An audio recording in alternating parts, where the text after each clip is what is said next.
Why don't we get started? Good evening, everyone. Welcome to the Solano County Focused Workshop. We're going to get started now. Thank you so much for being here.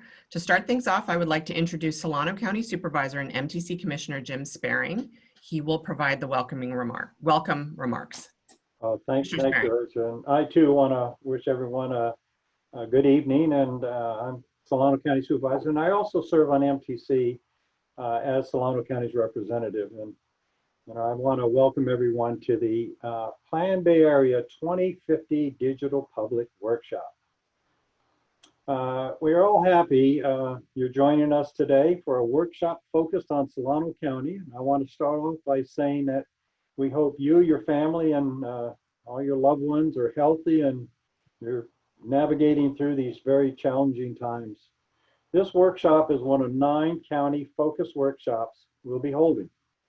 Given the requirements of fiscally distanced, MTC and ABAG will be holding all these workshops digitally and by telephone.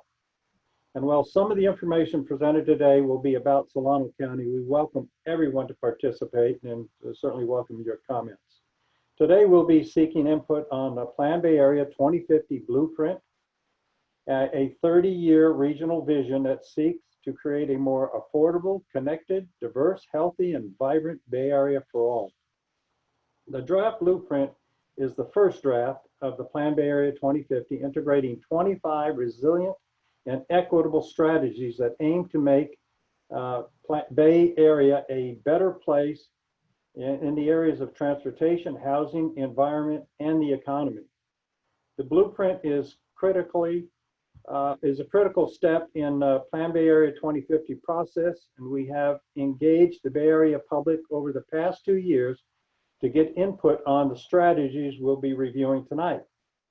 What we hear tonight and today will help us refine the draft blueprint, which is slated for approval this fall and will be integrated into the Plan Bay Area 2050 prior to its adoption in the mid-2021. In addition to acknowledging the challenges we are experiencing because of the pandemic, we also want to state our support for all communities who are affected by the violence and injustice that has claimed too many lives here in the Bay Area and around our country. As regional agencies that focus on transportation, housing, and environment, and the economy of the Bay Area, it's our role to increase access to opportunity for everyone. Again, on behalf of MTC and ABAG, I want to thank you for spending a couple of hours with us and to provide your input. I really want to encourage you to give us your input tonight and participate in the discussions. And again, with that, I want to turn it over to MTC ABAG Executive Director of Policy, Alex Bockelman, for a few opening comments. And Alex, are you ready? Thank you, Commissioner Sparing, and good evening to everyone. I just want to echo the appreciation for your attendance tonight and welcome everyone to one of the 9 county-focused digital workshops that we will be holding through August 10th. Before we begin our workshop, I'd like to mention MTC's equity platform, which highlights MTC's commitment to equity within our agency and with MTC's regional projects and programs. For more information on the equity platform, the URL is listed here and also in the chat. The Plan Bay Area 2050 draft blueprint is a culmination of 2+ years of work, talking with the public about their vision for the Bay Area and the strategies that will help to make that vision a reality. The information we will present today is a culmination of that input. And we look forward to hearing from you today to help shape the final blueprint. So without further ado, I would like to introduce MTC ABAG staff member Ursula Vogler, who will walk you through the next steps in the workshop. Thank you so much, Alex, and thank you so much, Commissioner Sparing. I'm Ursula Vogler. I work in public engagement at MTC and ABAG, and I will serve as your host for today's workshop. I too am so happy that you're here today to give us your input on the draft blueprint, and I'd like to provide you with an overview of today's workshop. First, MTC and ABAG planning staff members Dave Vaughton and Raleigh McCoy will introduce Plan Bay Area 2050 and its draft blueprint. This will include an introductory video that will help us provide the detail about the blueprint. Next, they will share findings from the strategies analyzed as part of the draft blueprint and review local impacts. We will pause for clarifying questions via the Q&A feature at the bottom of your screen. You may type your questions and comments there at any time during the workshop. Then they will walk you through our interactive poll activity.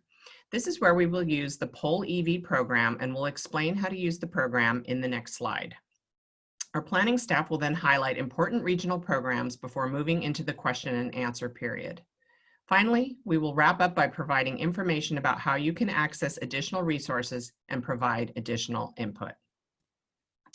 Before we dig into the presentation, I'd like to go over a handful of logistics for today's workshop.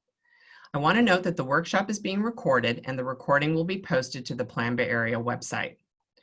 To ensure all participants can provide input, everyone will be muted during the workshop. We encourage you to ask questions using the Q&A feature at the bottom of your Zoom screen, so please type your questions or comments at any time during the workshop. Staff will answer questions directly into the Q&A feature or during key points of the workshop. We will also be using the polling platform, Poll EV. To participate in the poll activity, you can use your smartphone, computer, or tablet. For an internet-enabled device, please use a web browser and go to pollev.com/MTCABAG302. When we begin the poll, the questions will populate automatically on your device. If you are joining us by phone only, you can still participate using the text option on your cell phone. To participate, please text MTCABAG302 to the number 22333. Please note that those of you joining us by phone only will not be able to answer questions or comments through the webinar platform. However, there is an opportunity to submit your comments verbally by phone. After the workshop, you can call our comment line at 415-778-2292 and leave us a message with your comments, which we will enter into the official record. Again, you can participate in the poll by texting your responses to each question. There are additional ways to provide comments during the public comment period, which runs through August 10th. As I just mentioned, you can provide verbal comments by calling our comment line at 415-778-2292. Or if you have detailed written comments, please send them to info@planbayarea.org. We will post this information again at the end of the workshop. Last, please note that profanity or culturally insensitive comments will not be tolerated at any time. We look forward to a productive workshop, so let's dive in. We're going to start off with an icebreaker question so that we can all get comfortable with the polling software we'll be using.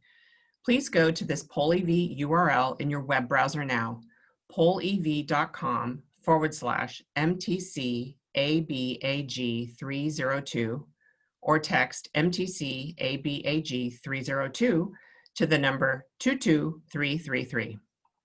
The question should be on your web browser now. We would like to know, pre-COVID-19, how did you typically get to work? If you're joining us by text, you can send your response by typing the letter associated with your answer choice, which I will read now for those of you on the phone. For bus, select A.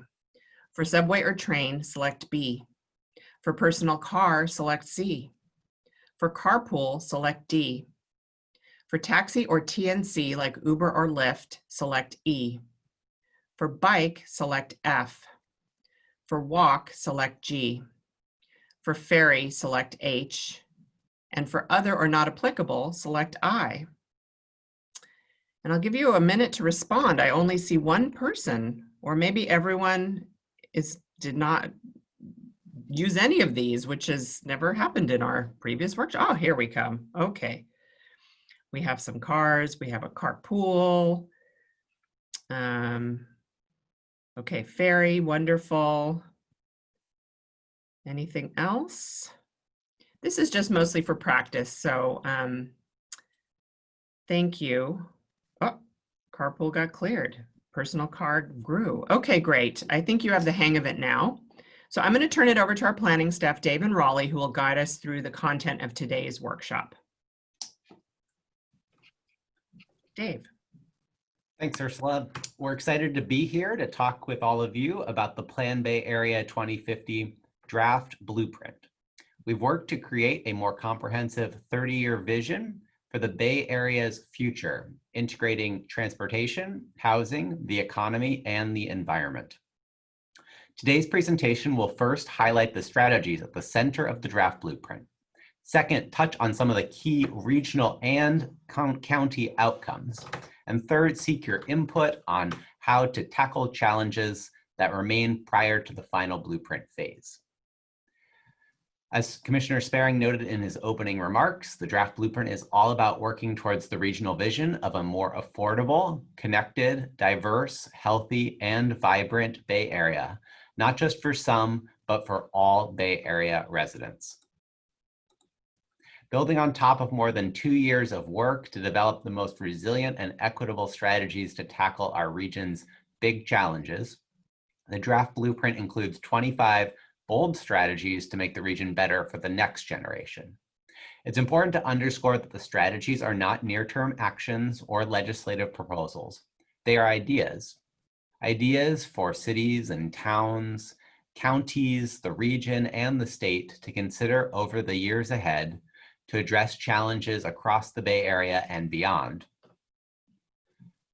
Of course, we'd be remiss in not acknowledging how profoundly the coronavirus pandemic and the 2020 recession are affecting our lives right now. While we didn't predict the pandemic, we have been planning for an uncertain future. All of the strategies in the draft blueprint have been stress tested against many of the unanticipated forces we are experiencing today, and they held up to those stress tests. These types of forces range from higher levels of telecommuting to greater adoption of e-commerce to boom, bust, and economic cycles, among others. And while this summer is a great opportunity to look at our strategies and make sure they're best aligned for the post-COVID future, it's important to note that some of the strategies are incredibly timely for the moment we're in now. These include quick build bicycle improvements for a world where public transit has much lower capacity requirements, renter protections for families at risk of eviction, childcare subsidies and other services for our essential workers, and of course, expanded open space investments for a point in time where we are all too often seeking some respite from sheltering in place. Now let's learn more about the full suite of draft blueprint strategies and turn to a video that tells you more. If you have trouble hearing or seeing the video, we have posted a link to the video in the chat box.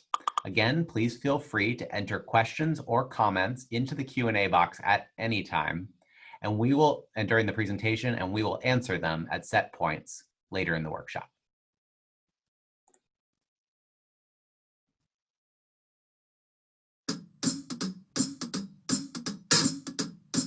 Hi, thank you for joining us. As we navigate these unprecedented times, we thank you for taking a moment to think about the future. The Metropolitan Transportation Commission and the Association of Bay Area Governments are creating a plan to make the Bay Area more resilient in the face of unexpected challenges like the one we are experiencing now. How we react to these challenges is key to making the Bay Area more affordable, connected, diverse, healthy, and vibrant for all. Over the next few minutes, we will outline our ideas for the future in a plan we call Plan Bay Area 2050, the regional vision for transportation, housing, the economy, and the environment for the next 3 decades. The heart of the plan, what we are calling the blueprint, is what we'll be focusing on today. Over the last 2 years, we asked people like you for ideas on solutions to meet the Bay Area's transportation and housing challenges and ensure the region's economic resilience and extraordinary natural beauty. We analyzed the most promising recommendations to come up with 25 proposed strategies, which together make up the draft blueprint. We're excited to share these strategies and hear how we can fine-tune them in the months ahead.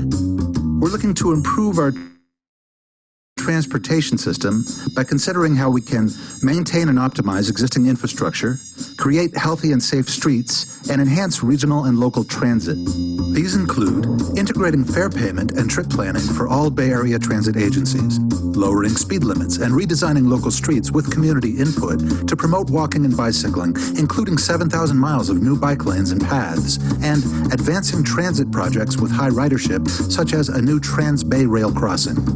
We're committed to advancing bold housing strategies that can spur Bay Area housing production, including affordable housing in walkable communities. We can do this by reducing barriers to build housing near transit, transforming aging shopping malls and office parks into neighborhoods, and requiring more affordable housing units be built. To ensure the resilience of our region's economy, we're exploring how we can increase wages and shift the location of jobs by retaining industrial lands that can help us maintain a healthy manufacturing sector, discouraging development of new office parks in areas not well served by transit by imposing a fee on new developments, and expanding a 50% child care subsidy to all low-income households with children under 5, allowing more parents to remain in or enter the workforce.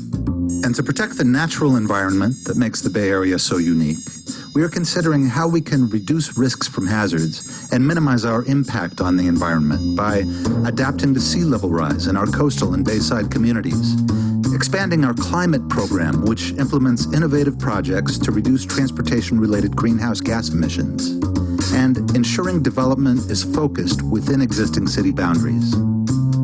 Thank you for joining us. Please engage with us on the plan by visiting planbayarea.org or on Facebook and Twitter at MTC BATA. Your input will help us create the final blueprint, which will feed into Plan Bay Area 2050. Thank you.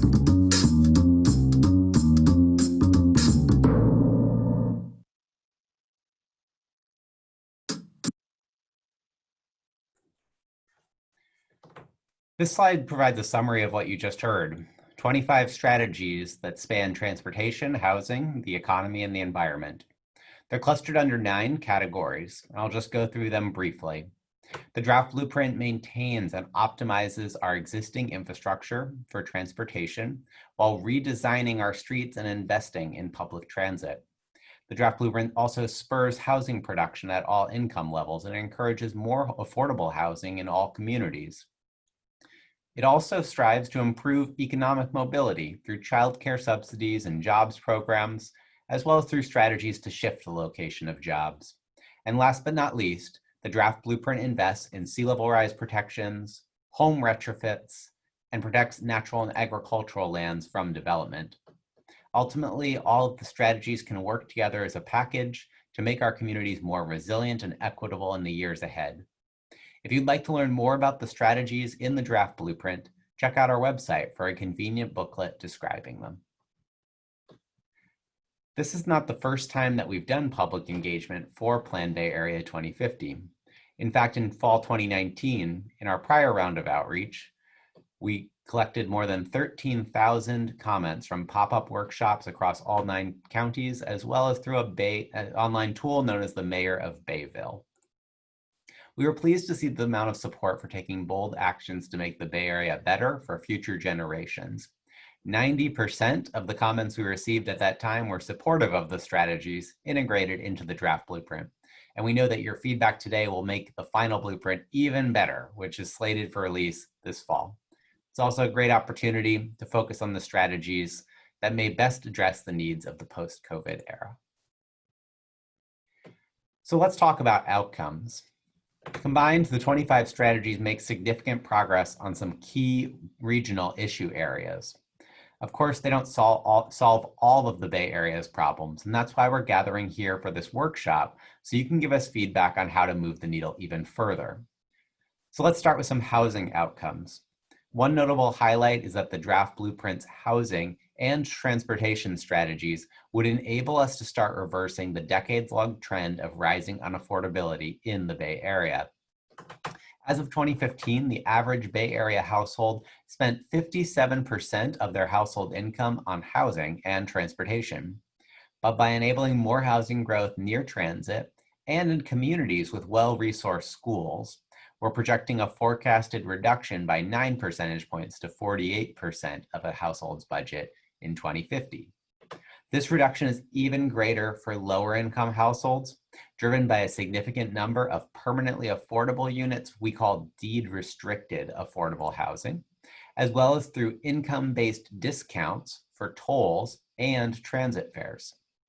Funding in the draft blueprint enables the construction of over 400,000 new permanently affordable homes, which leads to those greater affordability benefits for the folks who are least able to afford the Bay Area's high housing costs. Furthermore, a lot of the new growth is focused in walkable communities with frequent nearby transit service, which enables more people to walk, bike, and take transit. By 2050, we can forecast that 43% of Bay Area households would be able to walk to a high frequency public transit line with service of every 15 minutes or better. On the environmental front, there's more good news. The investments in bicycle infrastructure and speed limit reductions that were discussed earlier in the video could save more than 1,500 lives over the 30 years. And while this is certainly not enough to get to 0 fatalities by 2050, it is a meaningful step forward to address the deaths on our region's road system. With regards to hazards, things like earthquakes and sea level rise, retrofits to homes as well as seawalls and levees described in the draft blueprint address 100% of all homes at high risk of damage in an earthquake, as well as 98% of all homes threatened by sea level rise over the 30-year horizon. And lastly, despite the significant tax increases that would be required to pay for many of these strategies, tax increases that could be designed to focus primarily on businesses and higher income households with a greater means to pay, we're seeing that Bay Area businesses remain positioned for further growth in the decades ahead, even as we face a major recession today. So now I'm going to turn it over to my colleague, Raleigh McCoy, who will walk through the outcomes of the analysis. Raleigh? Thank you, Dave. So now let's dig into some of the details related to the draft blueprint. The Bay Area is expected to grow by 2.7 million people and 1.4 million new jobs over the planning time horizon leading up to 2050. To ensure that this additional growth does not lead to continued increases in housing costs, it is essential that we produce enough affordable housing to meet this demand, as well as to address the overcrowding and displacement that we see today. For some households, this means market rate construction, and for others, we need to have public subsidies to ensure the rent or mortgage is within reach. To do this, the draft blueprint includes 1.5 million new housing units, including over 400,000 permanently protected housing units for the lowest income households. And importantly, the draft blueprint includes 1 new home for every 1 new job.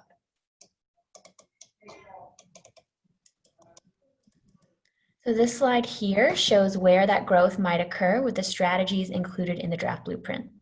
You can see in the map on the left that 41% of all new housing growth is forecasted for Santa Clara County, the heart of Silicon Valley. Also, 27% of growth is being forecasted for the East Bay and another 20% for San Francisco and the Peninsula. The North Bay continues to have relatively limited growth. Around 14% of all new housing units would be in the North Bay. And on the right side of the slide, you can see a breakdown of where job growth is forecasted to occur. The trend here is also rather similar to that for housing growth, and it shows a significant portion, around 44% of all new jobs, are located in Silicon Valley, with continued clustering in the region's largest job center. Job growth is more limited in other parts of the region, but there's also significant growth in Alameda County, San Francisco County, and San Mateo County. Important, 70% of the housing growth is in areas within 1/2 mile of frequent transit, and 50% of all new jobs are located in those transit accessible areas. And as noted earlier, this is why much of the region's growth is focused in walkable places near public transportation. The draft blueprint also includes a breakdown of where growth might occur on a more localized level, as you can see here on the slide for Solano County. So looking at the image on the left, in the draft blueprint, housing growth is focused in areas prioritized in both historic downtowns as well as in new neighborhoods, and these designations were planned by local governments. New jobs, as you can see on the right, are anticipated along the Interstate 80 corridor in the draft blueprint, with employment opportunities close to existing and new homes. Turning now to some transportation stats, ultimately, this growth pattern would provide Bay Area residents with more choices in terms of transportation. And we anticipate that 17%, or roughly 1 in 5 Bay Area workers, would change their commuting patterns as a result of the strategies in the draft blueprint. In addition to significant growth in telecommuting, we also see more Bay Area residents choosing to walk, bicycle, or take public transit, thanks to the investments in bicycle infrastructure, transit infrastructure, and the additional density near transit stations. And on the environmental front, we know that climate change is creating huge challenges for our region, as it is bounded by water on nearly all sides. Plan Bay Area 2050 is the first long-range plan for the region that integrates sea level rise protections to make sure that communities are not flooded due to sea level rise. On the left, you can see a breakdown of the number of units at risk from sea level rise, and also the share of those units that are protected. Most notably, San Francisco, Marin, and San Mateo counties all have large numbers of housing units that are at risk due to sea level rise. But in those counties, as well as in most other counties in the Bay Area, a system of levees, horizontal levees, marshland restoration, and other sorts of environmental protections all ensure that nearly all of the homes in those communities are protected from flooding. In total, the protections in the draft blueprint protect 89,000 homes from flooding, with just 2,000 homes still at risk. Additionally, the strategies protect 166,000 job sites, with just 10,000 jobs unprotected. The strategies also include around 100,000 acres of marsh restoration, as well as protections or elevations for all major highway and rail corridors through 2050. Now turning to Solano County to think about what is proposed in the draft blueprint and also what is up for consideration in the final blueprint, which is the update to the draft blueprint that would be released this fall. In Solano County, there are a couple of transportation projects that are up to be included in the final blueprint. That includes improvements on the 8680-12 interchange, which is a key regional congestion hotspot. Additionally, a new regional express bus service that links Vallejo with San Francisco, and a region-wide connected express lanes network. And in terms of environmental investments, there are a number of investments proposed for Solano County. That includes the elevation of State Route 37, critical east-west connection in the North Bay, protection of the Capitol Corridor within the North Bay, protecting over 14 miles of railway from flooding, as well as protections in low-lying sections of Suisun City and Fairfield, and ultimately over 15,000 acres of marshland restored back to its fully functioning condition. Now turning to greenhouse gas emissions. While we do make a lot of progress in the draft blueprint, both advancing equity, improving affordability, and protecting the Bay Area's environment, we're still falling short on one central environmental goal, which is addressing climate change. Plan Bay Area 2050 is required by state law to include strategies to reduce greenhouse gas emissions from transportation by at least 19% per person by the year 2035. From tolling the region's freeways to enabling more growth near BART stations and more, the draft blueprint strategies that we've showcased today do move the needle quite a bit. We estimate that together, the strategies could yield up to 12 percentage points in reduction of greenhouse gas emissions. However, the state target, as I mentioned, is 19 percentage points. And that means that the remaining gap of roughly 7 percentage points will require new or expanded strategies in the final blueprint to close that gap. Now I'm going to turn it back over to Ursula, who will begin to moderate the Q&A portion of our program. Okay, thank you so much, Raleigh. Now we're in the clarifying question answer period. I'd like to introduce my public engagement colleague, Leslie Lara Enriquez, who will manage the questions, which will be answered by Dave and Raleigh. So if you haven't already, please type your clarifying questions or any questions into the Q&A box, and the planners will answer them. As a reminder, for those of you joining us by phone only, you will not be able to ask a question as this part of the meeting. Please jot down your questions now, and after the workshop, you can call our comment line at 415-778-2292 and leave us a message with your comments, which we will enter into the official record. You can also send us an email at info@planbayarea.org. Okay, I will now turn it over to Leslie. Great, thank you, Ursula. We've received a few questions here. Just a second. So Roger, we see your question and acknowledge that you're having trouble with the poll EV. So my colleague is going to try to troubleshoot and help you out so that you can participate in the polling activity.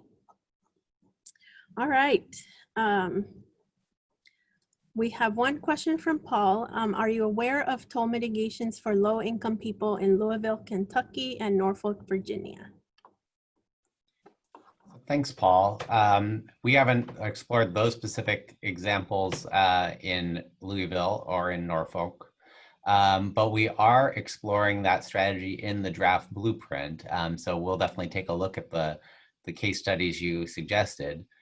In the draft blueprint, we provide a 50% discount for low-income residents on tolls in express lanes, as well as on freeway corridors that are priced. And that really helps reduce some of the impacts that would cause for our lower-income residents who have a lesser means to pay for tolls. Thank you for making us aware of that. We appreciate it. Great, thank you, Dave. I have a question here from Nancy. How would you enforce the lower speed limits? So I can start off, and thank you for that question, because enforcement is a really key implementation question when it comes to this strategy. So in the draft blueprint, we are proposing reducing speed limits on both local streets as well as freeways, and those two different contexts have different requirements for enforcement. So for local streets, the recommendation would really be to enforce those lower speeds by design, by including funding to provide new street level design investments like narrowing streets or putting in parklets, just things that force the driver to move more slowly in the vehicle. And then on freeways where those design options aren't really available, we could follow the lead of several other cities or metro areas who use cameras for automated speed enforcement to regulate speeds on their roads without necessarily needing a large increase in in-person enforcement. Great, thank you, Raleigh. A question from Rita. How much leverage does MTC and ABAG have over local governments to follow the Plan Bay Area 2050? Thanks for that question. Well, I think it's first just important what Plan Bay Area 2050 is. It's a regional vision for the future. We're trying to spotlight here public policies, investments, really these strategies that could be advanced on the local level. They could be advanced on the regional level. In some cases, they may even need to be advanced on the state level. So I want to underscore that this plan does not take away local land use control. What it does is it says, how could we all grow in a way that's more equitable and sustainable? And that's going to require partnership between all different levels of government, between the public and private sectors and the nonprofit sector as well. So it really is about showing what it takes to make a better Bay Area. MTC does have some roles with regards to distributing transportation monies, as the Association of Bay Area Governments has some responsibility in the housing arena through the regional housing needs allocation process. There are some aspects of both of those processes that enable us to encourage local jurisdictions to implement the plan. But we also want to work and partner with local jurisdictions and find ways to support them with technical assistance and the like in the years ahead to advance the vision we're talking about tonight. Great, thank you, Dave. A question from Marilyn. Coronavirus has resulted in much at-home work. Can a new strategy be to partner with business and government to increase % working from home most of the time? That is a great strategy suggestion, and it's one that we actually have on the table for discussion tonight. So I want to hear more from this commenter when we get into the interactive activity. Excellent. A question from Joseph. How will Plan Bay Area 2050 support for urban growth boundaries be enforced or encouraged if individual cities want to let existing urban growth boundaries be weakened? Well, in one manner, MTC and ABAG help to support the focused growth pattern by providing planning grants to local jurisdictions to encourage them to densify and invest in their existing downtowns or existing areas. These are known as priority development areas. So what we try to do is work with local jurisdictions to find ways to focus growth in existing communities rather than expanding beyond the existing urban growth boundaries. So our focus is really about supporting that kind of smarter type of growth pattern as opposed to expanding further and further out. Thank you, Dave. A question from Roger. Historically, Bay Area planning was SF-centric, San Francisco. Now we have a network of distributed urban centers that need to be networked together. What are the plans to build BART around the entire Bay, or at least extending BART into Solano County and Napa? So I can start off with some of that, Dave. There are a number of different transportation projects that would help connect Solano County with the rest of the Bay Area. While the draft blueprint isn't looking at a BART extension necessarily, there are several projects of interest, and this includes an express bus coming every 10 minutes throughout the day, connecting Vallejo with San Francisco. Additionally, in the final blueprint, we're proposing increases to frequencies on the Vallejo to San Francisco ferry. I know that ferry often already operates at capacity now, so adding more service there. And additionally, some express bus service on the SR 37 corridor, helping with a transit alternative in that critical east to west trip path.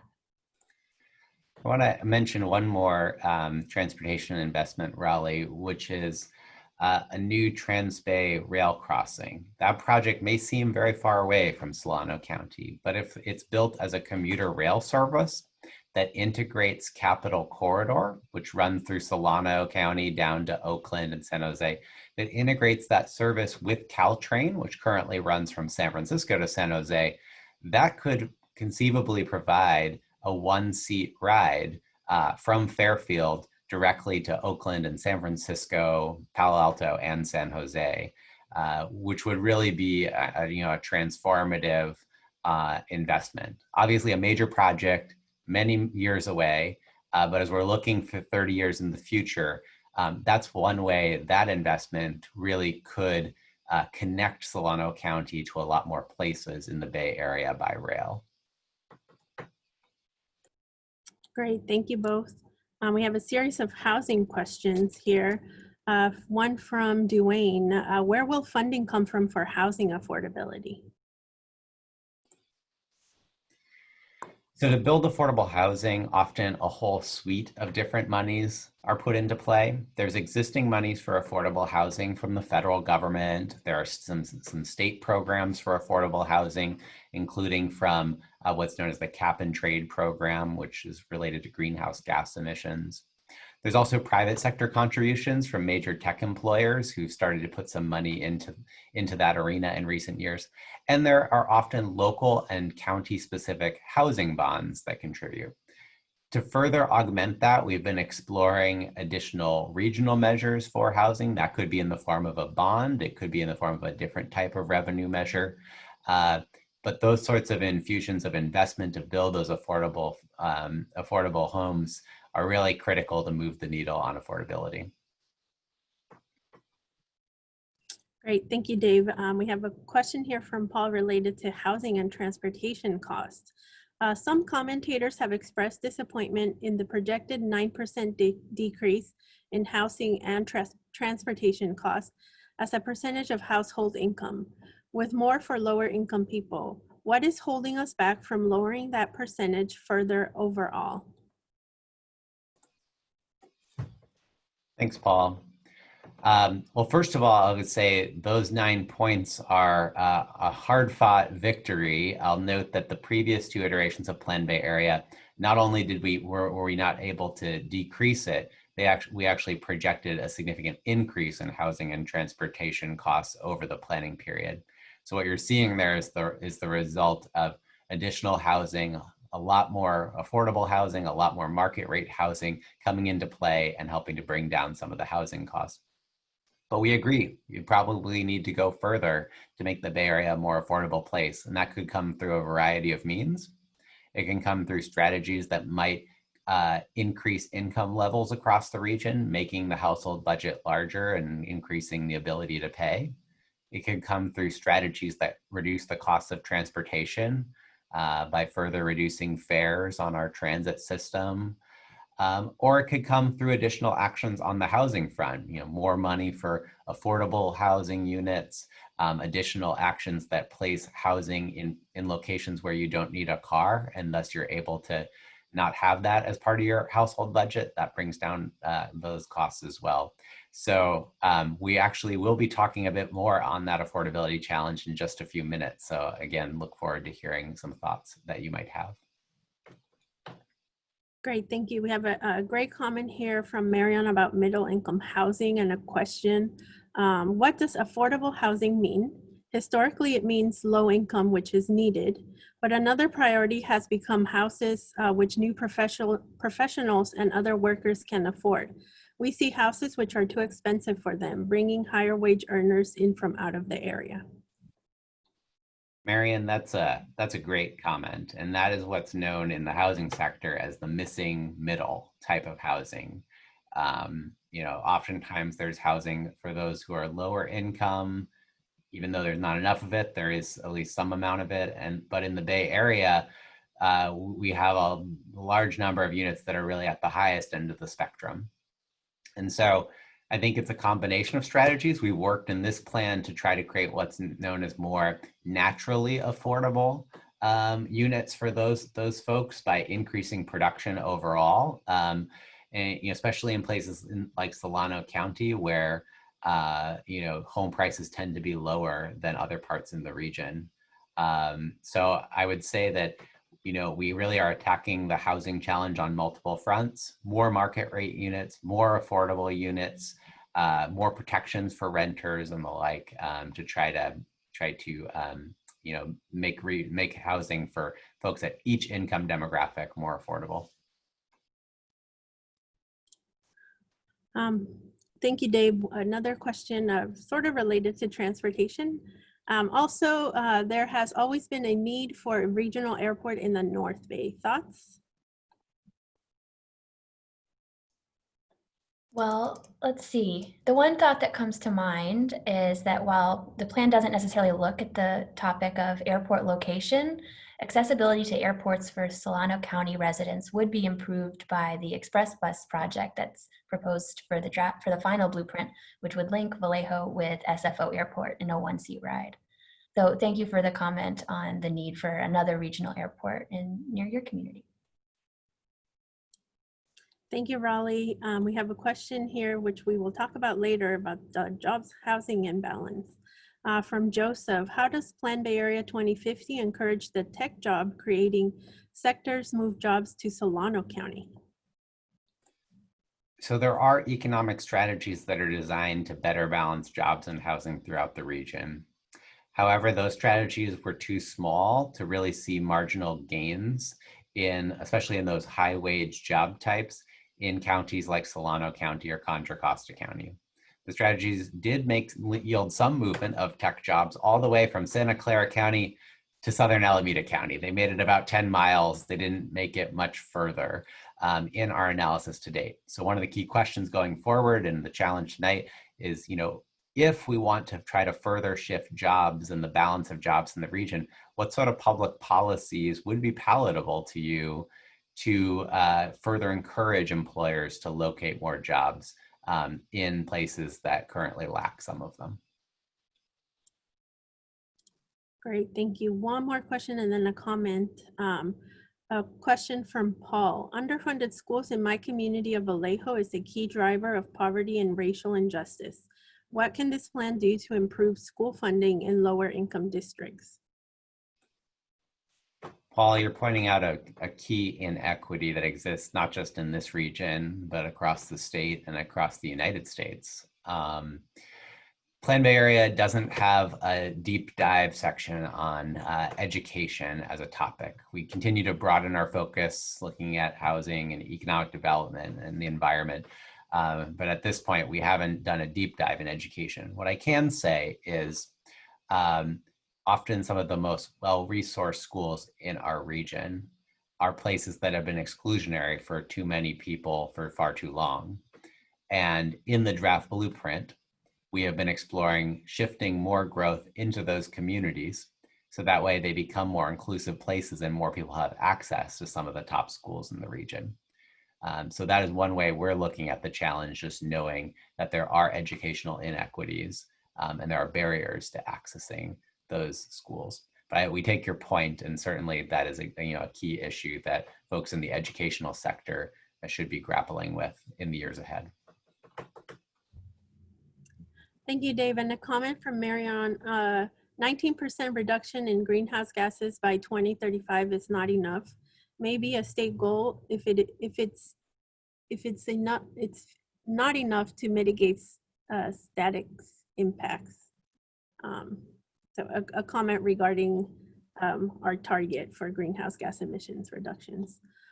Thank you all so much for your great questions. We're gonna move on. I do wanna let you know that we will have another opportunity to answer questions and respond to comments at the end of our interactive activity. So I'm gonna hand it back to Dave and Raleigh. Thank you.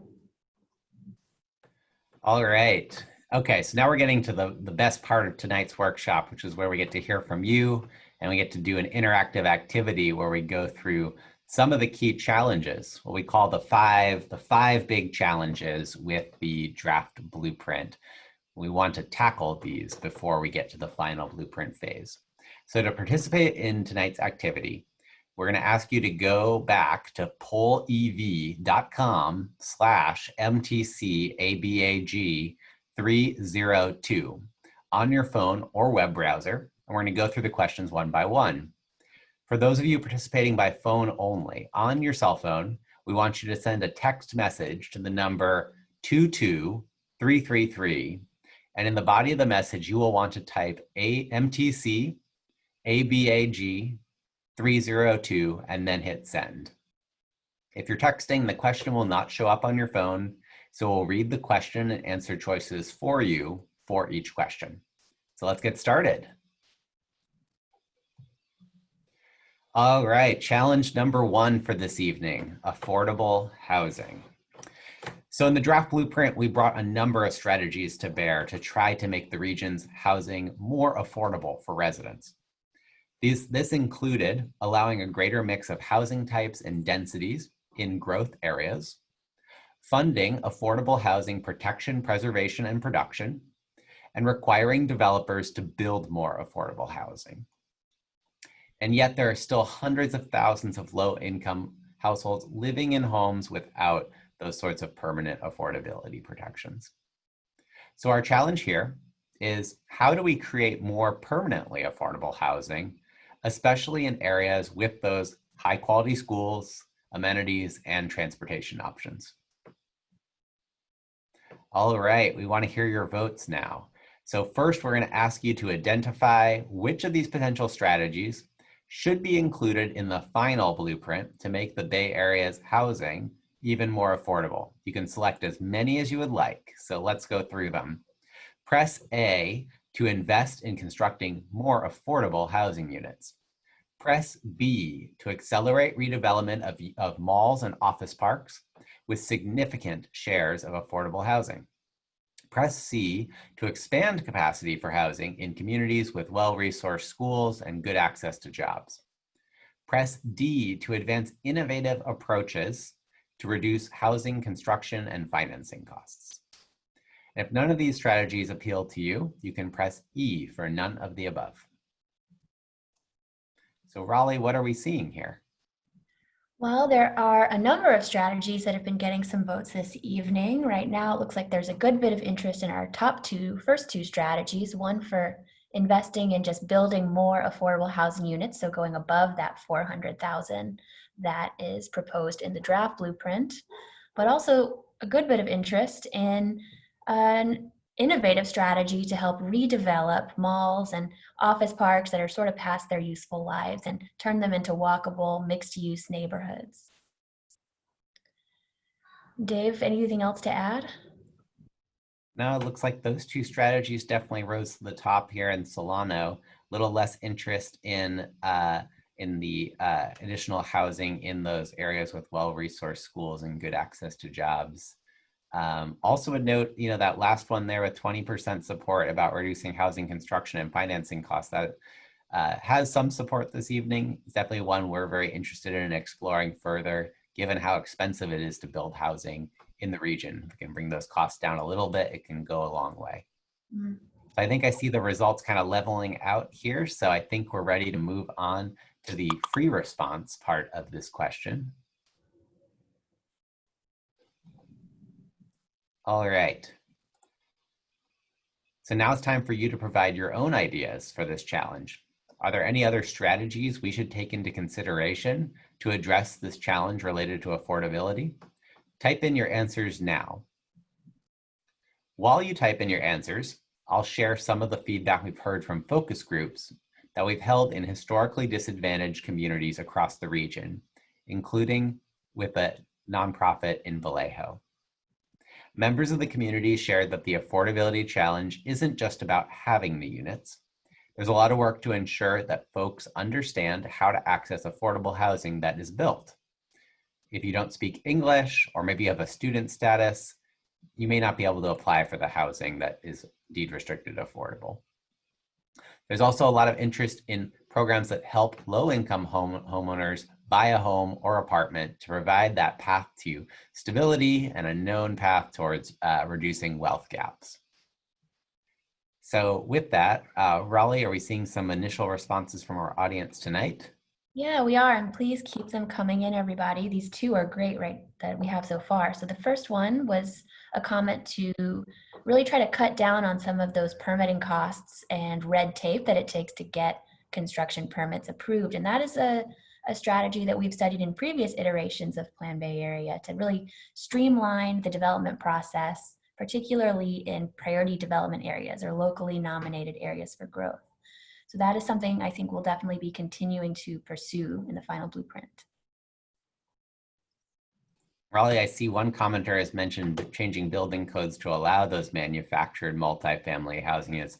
That's exactly the sort of strategy we're talking about when we talk about innovative approaches to bring down housing costs. So we thank you for that comment. We know that sometimes those red tape or barriers can prevent that sort of innovation that might be needed. Also seeing a comment here about revitalizing town centers through retail and residential spaces. And then we just got in a comment here about increasing affordable housing in city centers and making them more walkable, as well as a series of environmental feedback on, ways to make them clean and green places to live. Raleigh, what other comments are kind of rising to the top here?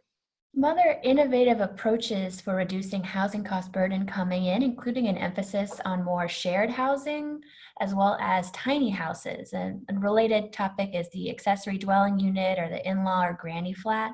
Small properties that are located in a backyard, keep that in mind. Another great example of what Dave was referring to earlier when he was talking about housing that's naturally affordable. See one question here asking about more of a question than a comment, but how do we pay for all the affordable housing? I think, as I mentioned before, policies like housing bonds, other sorts of new revenue measures, which could be focused on businesses or, looking at different sorts of income tax approaches that could help fund affordable housing, not just in the Bay Area, but across the state. Also a comment on the economic side, just about really the need for a school to work pathway. I think a related issue could be jobs training programs or other support for workers. So another way to address the affordability challenge. Yeah, absolutely, Raleigh. And we'll get to some of the economic strategies later, but we are, looking at sorts of business incubator programs in communities across the region to help folks start a small business, which is definitely a pathway to the middle class. I think we stopped receiving too many new comments here. If you're typing in a comment and we do move on to the next slide, you submit it, we'll still receive it and add it to the record. So don't worry, we will capture that feedback. But I think we're going to move on to challenge number 2 this evening.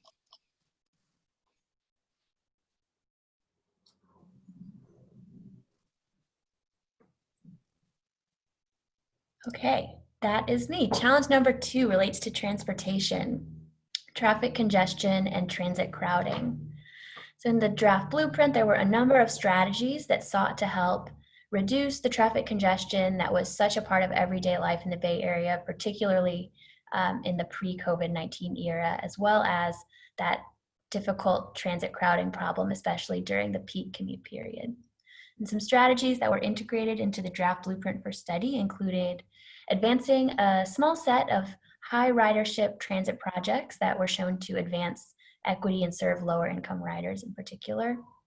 Additionally, we studied a new approach to regional transit fares, integrating fares across operators instead of having a system where you have to pay a new fare every time you switch to a new transit operator.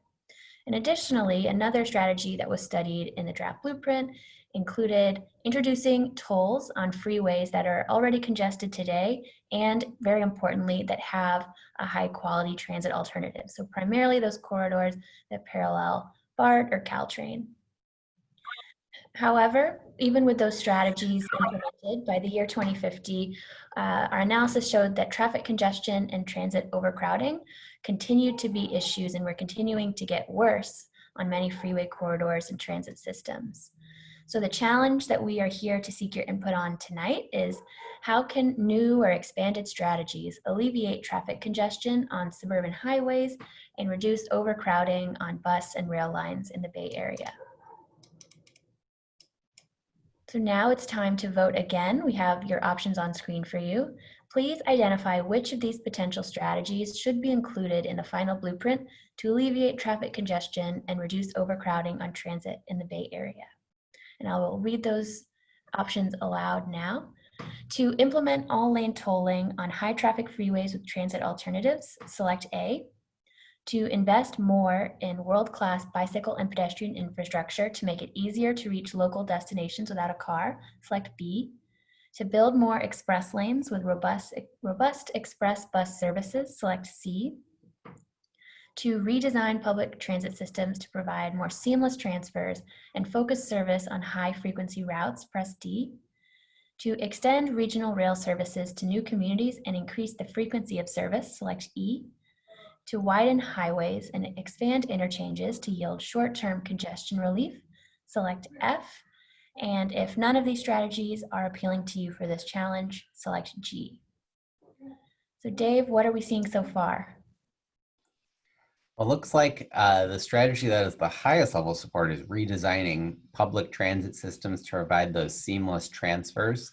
Oh, but also up there are building more express lanes with robust express bus services. So those are both things that we're considering very seriously for the final blueprint.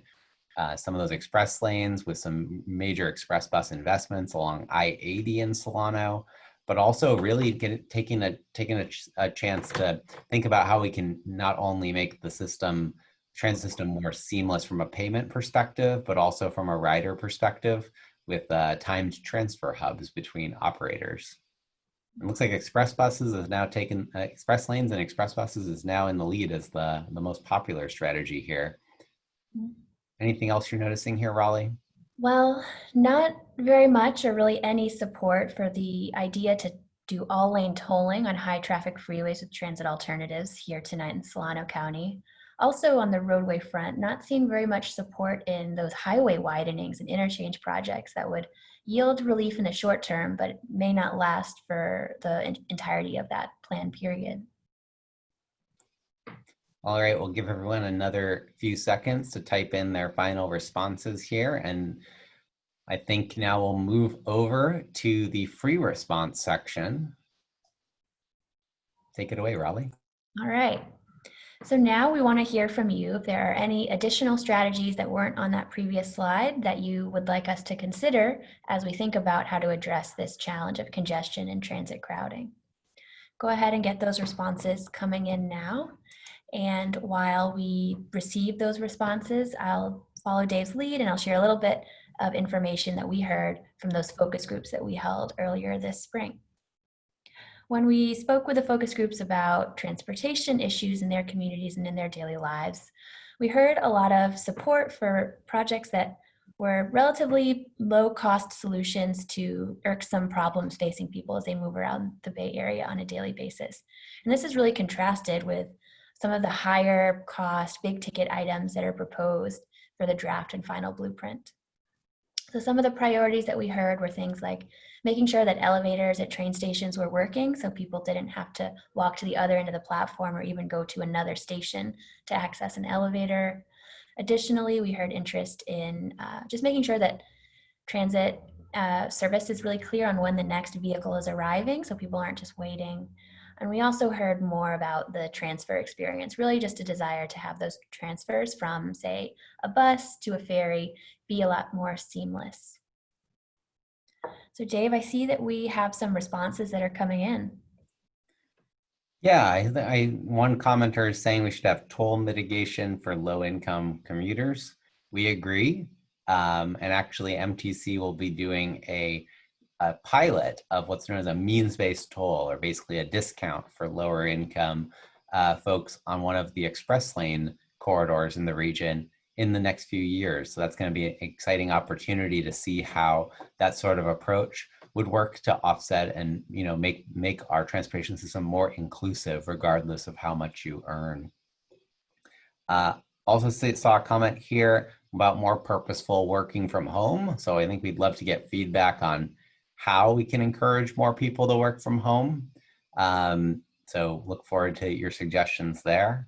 And then also seeing another comment about working from home that just came in here. What else do you see here?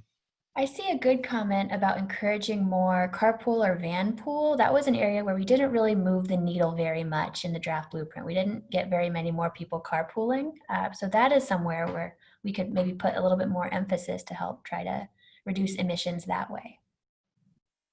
And I also see a commenter writing in about State Highway 37. So we are considering integrating State Highway 37 in improvements into the final blueprint.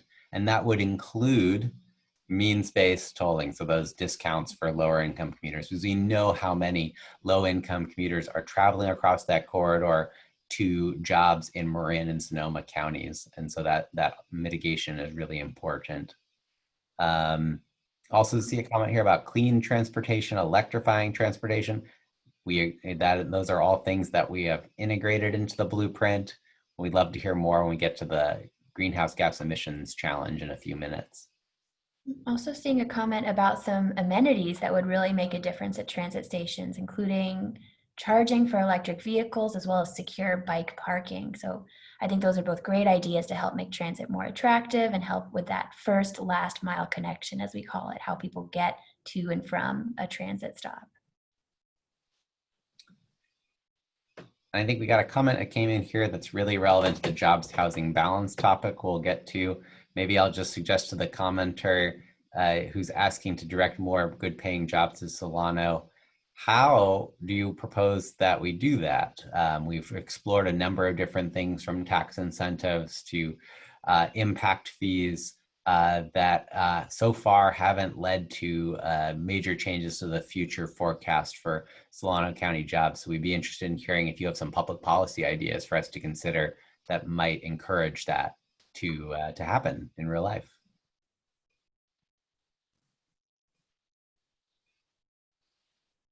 Raleigh, are there any final comments here you want to highlight? This last one that just came in that I do think is really important about safety in transit areas. And there are a number of different approaches to that, just from ensuring that there's better lighting to encouraging, more commercial development near transit stations. So there are more people out and about at all times, more eyes on the street as they will. So thank you for that comment. That is definitely something that's very salient in people's day-to-day life. So I would say people, if you're typing in a comment, again, you can finish your thought, send the message, and we will receive it. But we can move on to our third slide and our third challenge. All right, challenge number 3 for this evening, risk of displacement. So obviously displacement has been a big challenge in the Bay Area in recent decades. It's expanded from being a problem that was really specific to San Francisco and Oakland to a broader array of cities. And displacement has led to many residents migrating within the region or even moving outside of it. So in the draft blueprint, we incorporated some strategies to try to reduce the risk of displacement. These included a robust set of renter protections on par with those in the city of San Francisco across the 9-county region. Also included reduced barriers to housing near transit and in areas of high opportunity to try to enable more housing in areas that might need it most.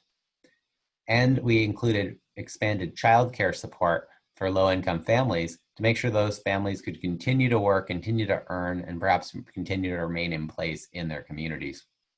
Despite these strategies and others that were included, the risk of displacement in most Bay Area communities continued to grow over the 30-year time horizon. So here's the challenge. How can we further ensure that low-income residents and communities of color are not ultimately displaced to areas where there's more limited access to opportunity? So it's time to vote. Which of these potential strategies should we include in the final blueprint to address displacement in the Bay Area? Press A to expand investment in the preservation of permanently affordable housing in communities facing displacement. Press B to ensure ample affordable housing is built in communities most at risk of displacement. Press C to implement workforce training programs to grow the middle class and make it easier to stay in place. Press D to dedicate and protect ample investments in schools, parks, and transit to improve quality of life in communities where displaced residents are moving. Or if none of these are appealing to you, you can press E for none of the above. And again, if you are doing this on your phone and doing it by text message, please send your responses in separate messages. Raleigh, what are we seeing? Well, I'm seeing interest in a number of the different strategies that are up for voting today. It looks like expanding our investment in preserving affordable housing that exists today in communities, making sure that it doesn't lapse or it isn't converted into a traditional market rate unit. There was interest there. As I was talking though, some surging interest in making sure that ample affordable housing is built in communities that are most at risk of displacement to help really ensure that affordable option is there for those residents. And that's great feedback from participants this evening. We did try to encourage more housing in those areas in the draft blueprint, but it may very well be that more affordable units are needed in those places, even going beyond the draft blueprint. And so it'll be something we can really look at in the final blueprint phase. So seeing that I think we got all of our responses here, I'm going to suggest that we move on to the next slide where you'll be able to give us feedback on this question more broadly.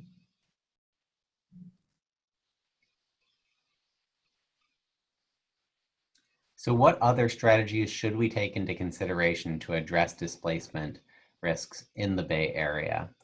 So type in your questions now. I'll share a little bit of feedback we heard from those focus groups while we await your comments.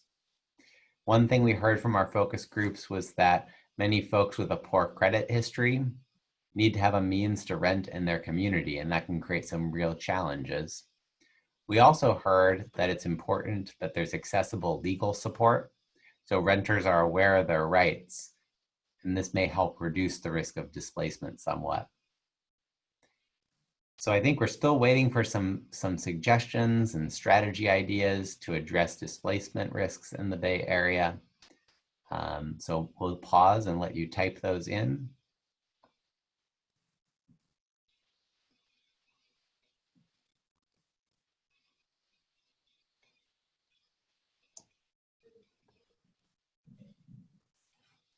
Well, I see we have our first comment that's come in, Dave. One that really encourages us to communicate, both planners and real estate developers, to overcome those hurdles and actually help those affordable housing projects get past the finish line. And I think there are a number of different options for local jurisdictions to help encourage the construction of affordable housing. I'm sure that some of you are typing away right now. Look, it looks like we got another comment in here. There's a need for older folks to have smaller units, more affordable units, and in places close to historical neighborhoods. We agree. There's going to be changing needs for housing in the years ahead. The typical household size will actually shrink over the coming decades with fewer children, more senior citizens, and the like. And this just means we might need a different types of homes in different places. With a larger share of residents who might not be commuting, the needs for transportation, the needs for housing, these things will change. And so it's really, really important to keep that in mind as we plan for the future.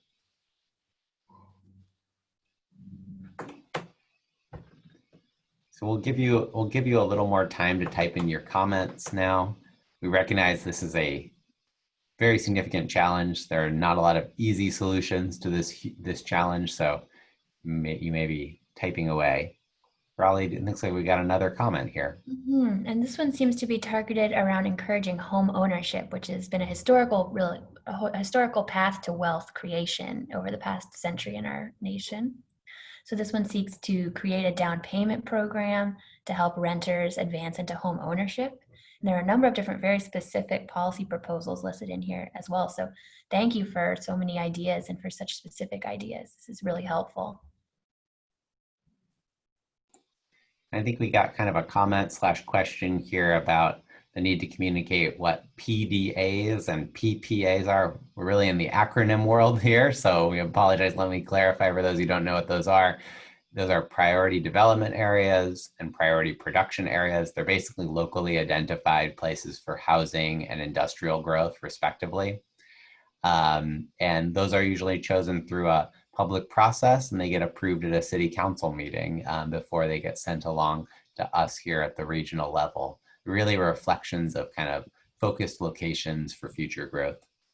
A key part of our plan, but certainly not the only places we can grow as a region.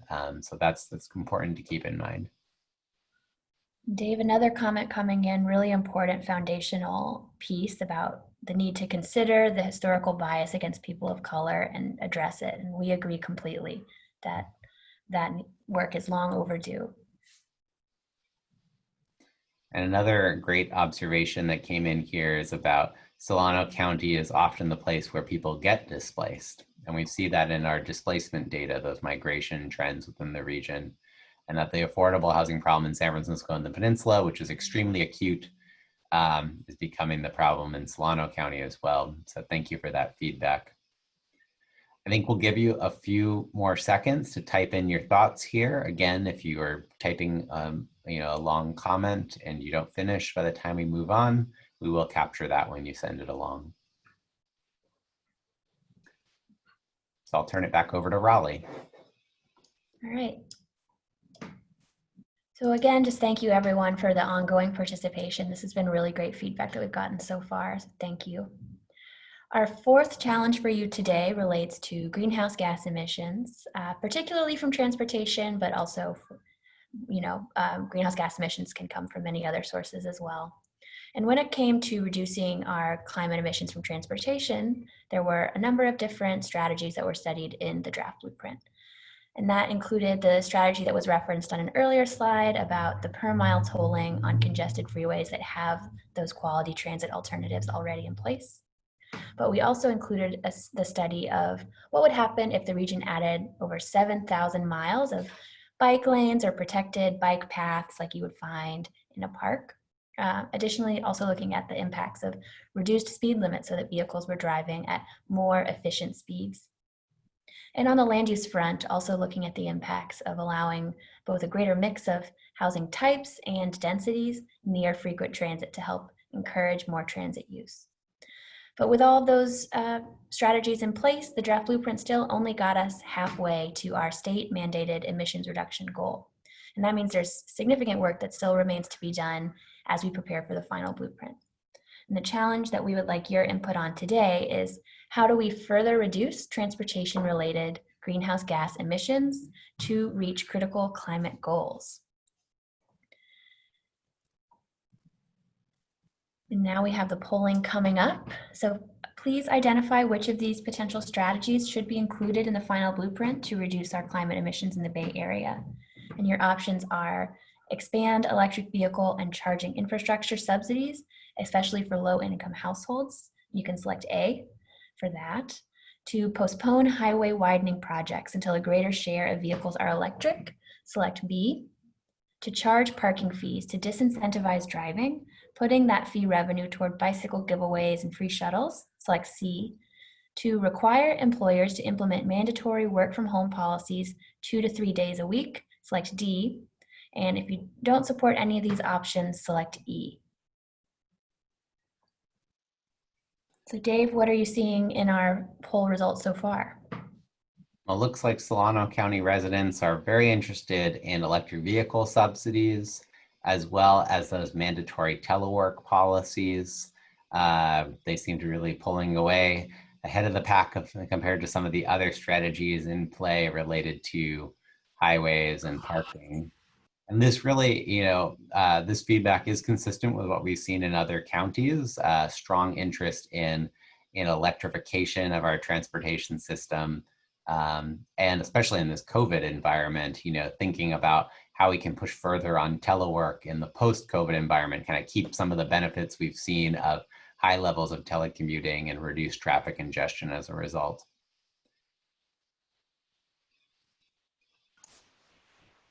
Okay, well, I think that our responses have started to slow down and we can move on to the next question.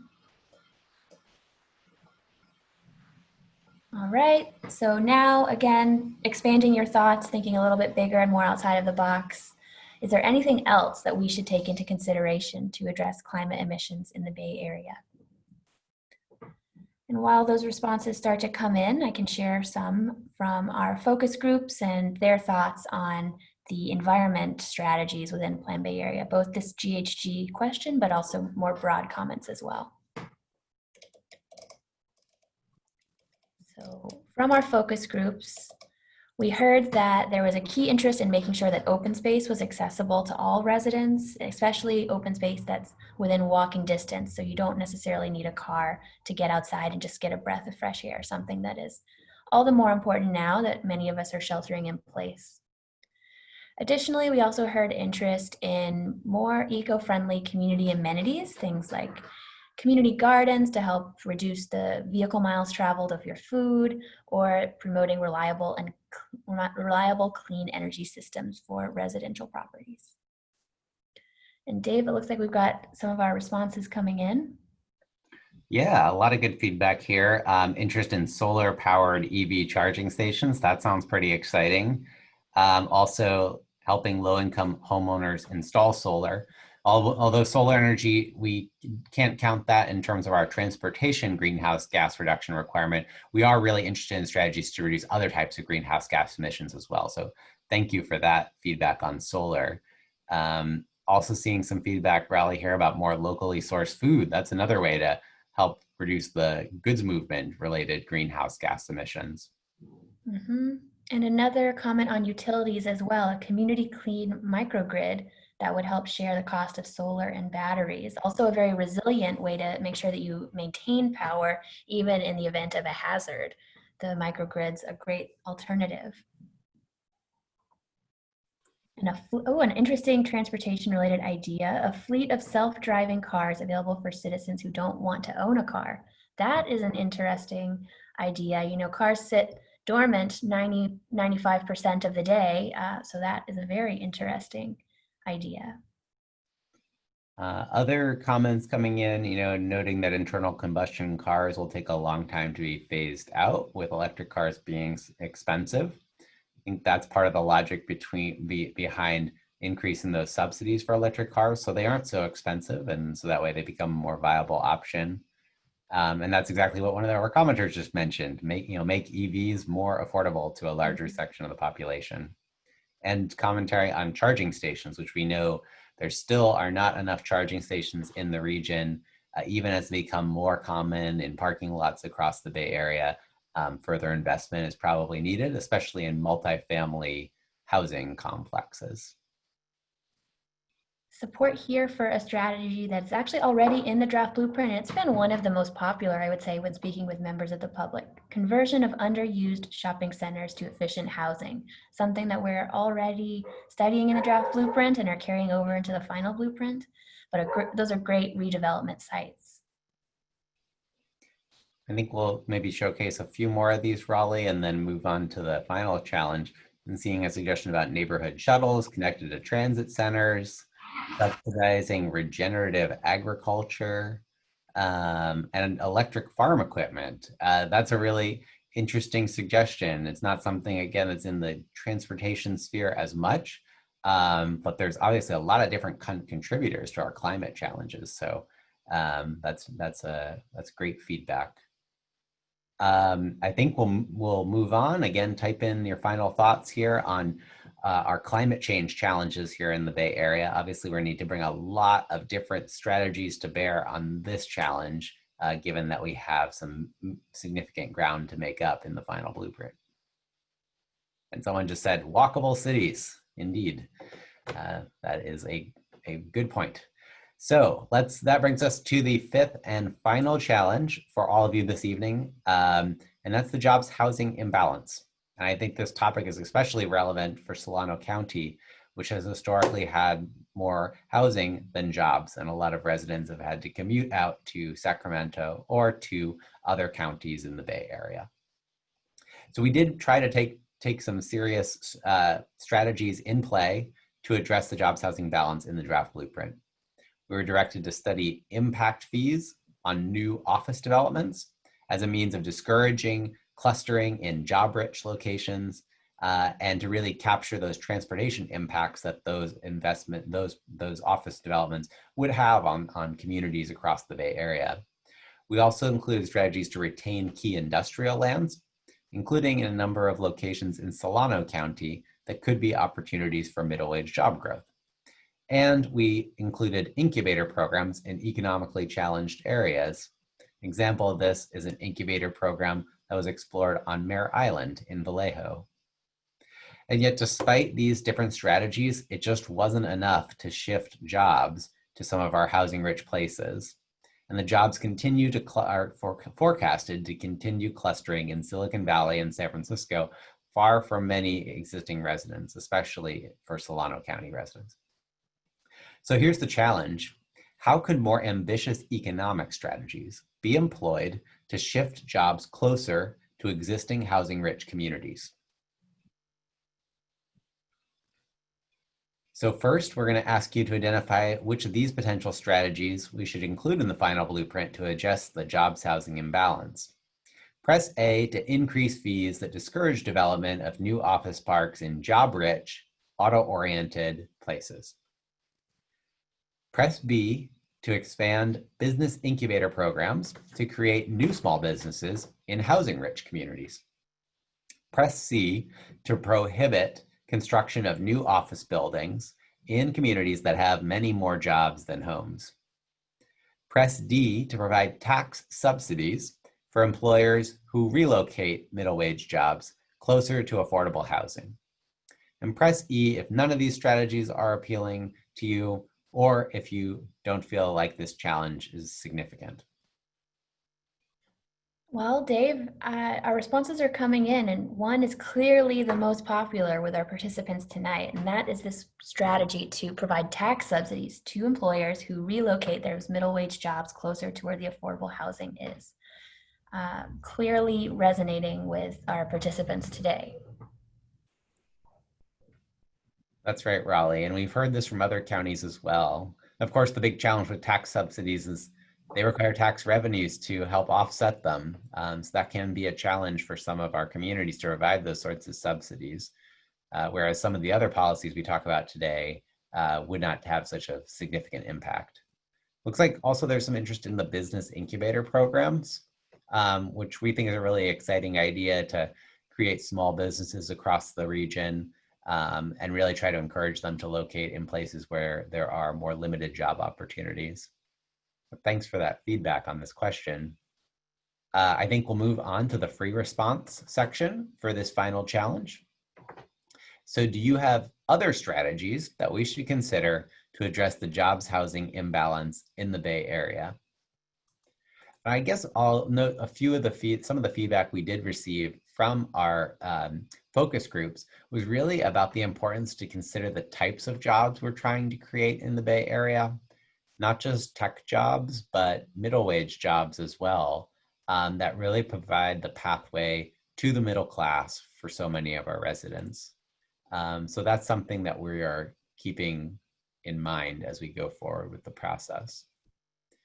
So I'll pause and let a few comments come in here on the jobs housing imbalance challenge. So we have our first comment. We'll see if we can get a few more. This one encouraging us to discourage housing growth if not balanced with local jobs. So that's an interesting tack to addressing our jobs housing imbalance by further preventing more housing in those already housing rich areas unless local jobs are accompanying that housing. And Raleigh, I would note that in the growth geographies for Plan Bay Area 2050, the real focus is trying to encourage more growth areas in the jobs-rich locations. So that way there's that really easy access to jobs. We continue to have focused growth areas in places like Solano County, but the greatest expansion of those growth areas in this plan were in places like Palo Alto, Cupertino, and other Silicon Valley suburbs. Looks like there's a few more comments coming in. Gather support to revise Prop 13, which penalizes housing construction and rewards commercial, and to split the role. So basically keep those low housing property taxes, but return commercial to the former scale before Prop 13. Other comments about union jobs that create apprentice opportunities with economic incentives, and making sure that those fees, if they are charged to job-rich areas, that the fees are sent to companies that will locate in job-poor areas. Great point. Interesting comment here, asking us to require large employers in congested areas to build satellite facilities in housing-rich areas, a very attractive option for the workers who are living in those housing-rich areas, most likely. So that's a great alternative to working from home or working in the office, but a bit of a middle ground. I think another good comment here, one person says, encourage employers to pay a living wage so people don't have to commute as far. That's really a great point about, kind of the economic side of the plan and encouraging more economic mobility, as well as dealing with some of these locational challenges. Comment here as well to create more green jobs, developing green infrastructure, a great middle wage type of work, something that we really want to encourage, something that's been declining in recent years, just the number of middle wage jobs in manufacturing and utilities. So that is a great idea for regenerating that sector of the economy. One other comment we want to spotlight here, one person mentioned, it's important to maintain a balance between development in Solano County and maintaining the rural identity of the county. So much of Solano County is rural, and is outside of the urban growth boundaries. So how do you preserve some of those, unique characteristics in the years ahead? That's really important. And some support here for the incubator strategy to help out create new small businesses.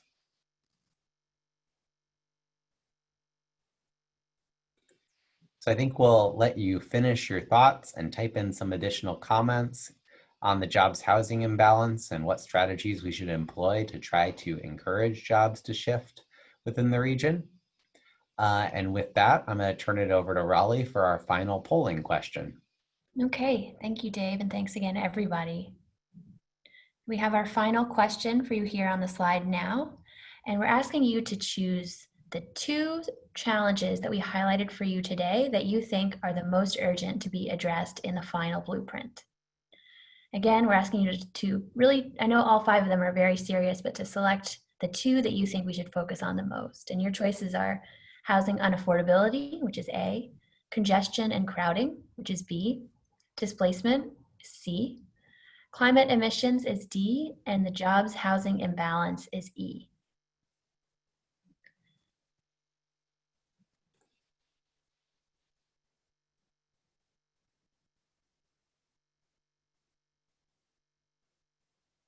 All right, Dave, so the responses are starting to come in, and there are 3 strategies that are really resonating with our participants today. The housing unaffordability challenge, but also climate emissions and the jobs housing imbalance.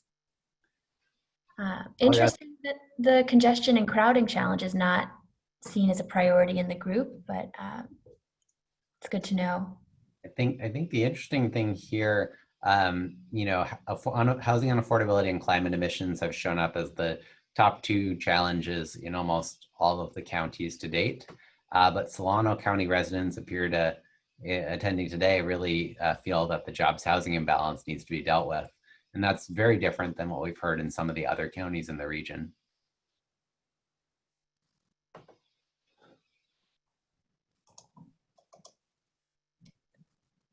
Okay, well, I am seeing a slowdown in our responses. That concludes the interactive polling part of tonight's event. And thank you all again so much for all of those great comments. We really appreciate it. And we appreciate all of you for sticking around until the end of the event. Now I'm going to hand it back over to Dave, who will tell us about a few other important regional initiatives that are ongoing at MTC and ABAG. Thanks, everyone. So we know that many of you might be interested not just in the next 30 years, but in initiatives that are tackling the challenges that we talked about tonight, like transportation, like housing, like sea level rise, over the next 5 to 10 years. So some near-term initiatives. So we're going to spotlight 3 other initiatives related to Plan Bay Area 2050 that you might want to learn more about. So we'll start with transportation. One of these efforts is on the transportation front is known as the Transportation Improvement Program. It reflects local, regional, state, and federal funding priorities and decisions. It's a key document that is the 4-year clearinghouse for Bay Area transportation projects and their funding information, focusing on the next 4 years, the early years of Plan Bay Area 2050. As the graphic on the next slide shows, MTC is always interested in new project ideas. These often get incorporated in our long-range plan, in this case, Plan Bay Area 2050, and then the Transportation Improvement Program hones in further on project priorities, which ultimately proceed towards construction and implementation. You can see some breakdowns of the 2019 Transportation Improvement Program at the bottom, and we encourage you to check out the project website to learn more. Now let's turn to housing. One near-term initiative is the Regional Housing Needs Allocation process, referred to by its acronym RHNA. Since 1969, the Association of Bay Area Governments, under state law, works with both local and state governments to identify the amount of housing growth that cities, towns, and counties need to plan for over the 8-year time period. After the completion of the RHNA process, each local government updates their housing elements and zoning to show how it would accommodate its share of the regional housing need. For the upcoming cycle, the Bay Area will need to plan for just over 441,000 new housing units over an 8-year period, a key piece of the envisioned 1.5 million new homes by 2050. The RHNA process is well underway, but there are some key milestones in the next few months. This fall, in sync with the final blueprint approval for Plan Bay Area 2050, the allocation methodology for RHNA will be considered for approval by the ABAG board.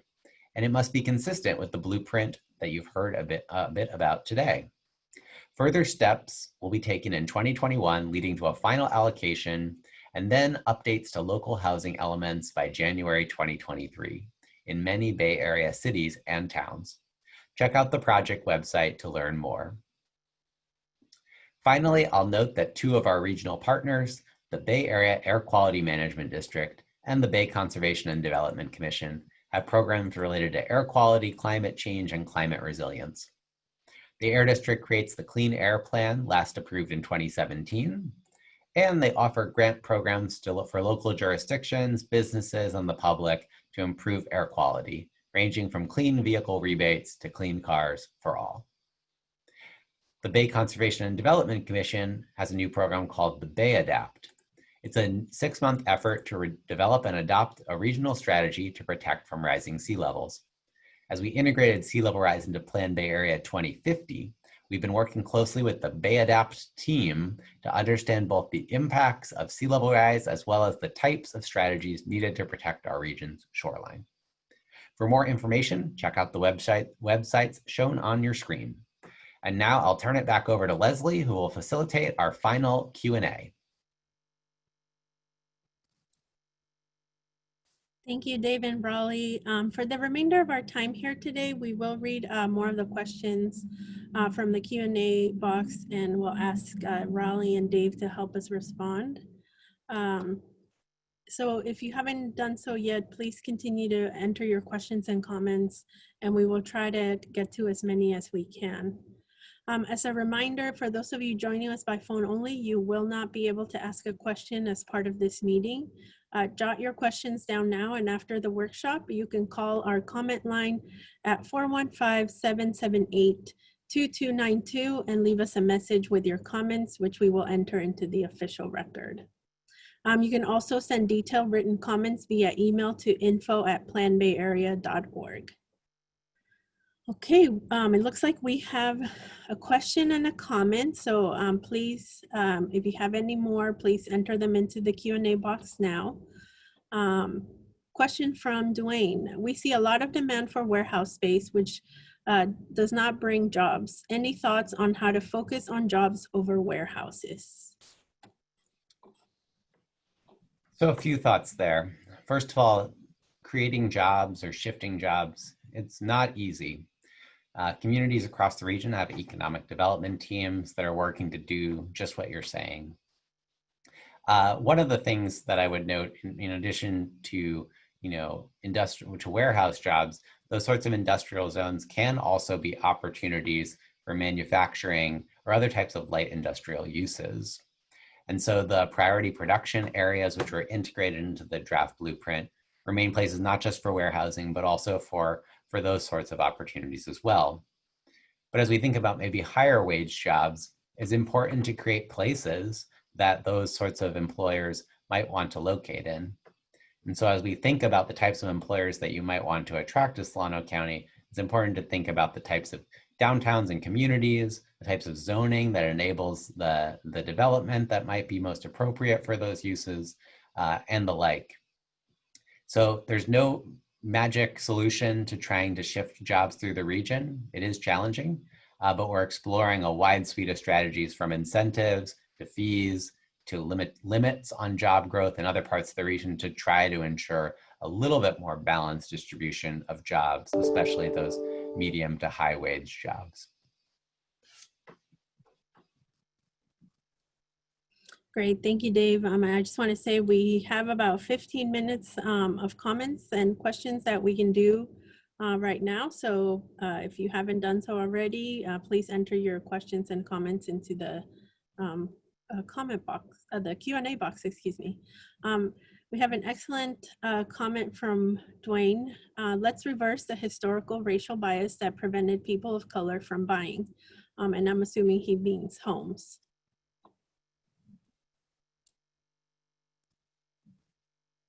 And then another question from Dwayne. The current RENA process produced virtually no housing at the lower income levels.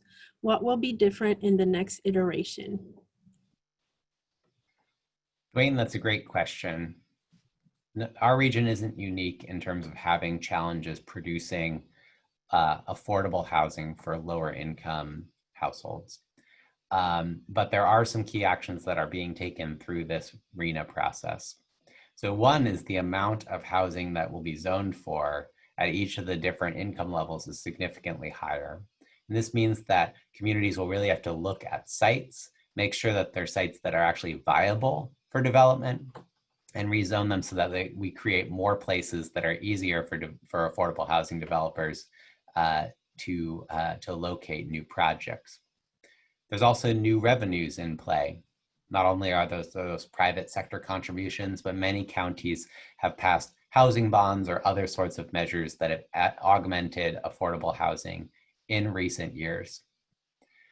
But there's still far too little money for affordable housing. And so it's going to take more concerted action on the state level, perhaps more funding from the federal government, or the region getting involved in the housing sphere in terms of passing a major regional measure or housing bond to fund those sorts of projects so we don't have that underperformance over the next 8 years. Great, thank you, Dave. A question from Kathleen. What are the plans for changing or amending NIMBY zoning codes that prevent implementation of some of the proposed strategies? Well, there's a few different things to think about here. One is we like to focus on partnership first, and that's really the purpose of the Priority Development Area program, working with local jurisdictions, supporting them to look at key areas for housing and increase the development capacity in those places so more people can live within walking distance of that transit station, for example. But there are also state law changes that will come into play in the years ahead. An example of this is through the RHNA process we were just discussing. If local jurisdictions fall short on their RHNA, new laws now can allow by right development under certain circumstances.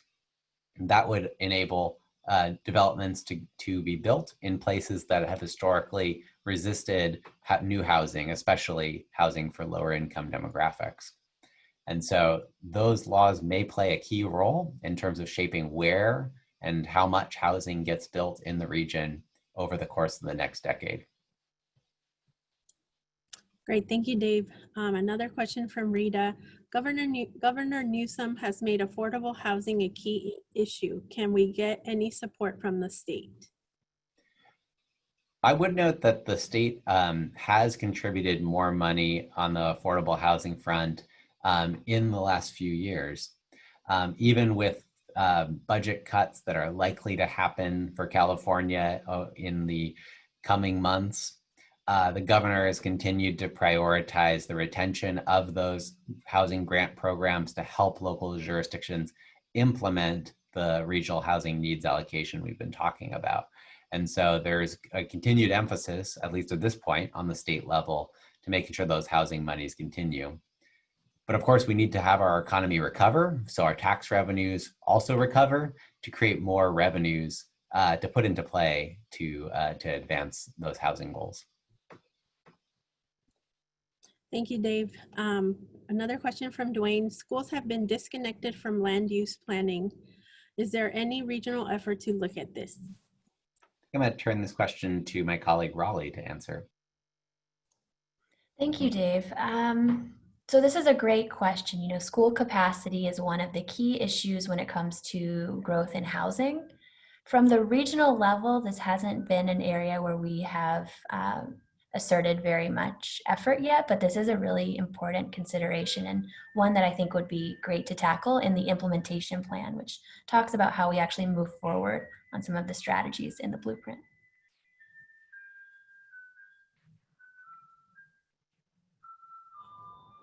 Great, thank you so much, Raleigh.